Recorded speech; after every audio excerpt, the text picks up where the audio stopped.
ba na ang isang kuhol ay kayang maglabas ng daan-daang itlog? Kaya sa isang araw lang, umaabot ng 3 timba ang nakokolekta ni Kuya Jerwin ng mga kuhol sa kanyang palayan. So dito sa dakong ito, napakarami nating nakikita ng kuhol. Hindi ako sanay sa mga nararamdaman ko sa paa, pero iniisip ko na lang na nasa spa ko. Okay? So, mod spa. Habang kumukuha ka ng fresh na kuhol.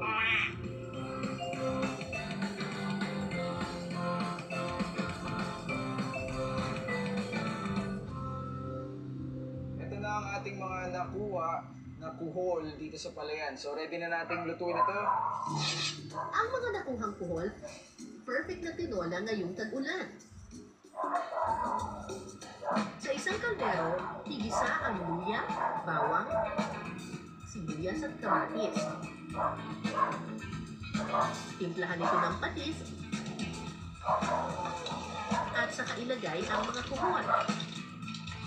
Para lahat ng lasa ng mga ingredients na nilagay natin sa kanila, ma-absorb ng suso.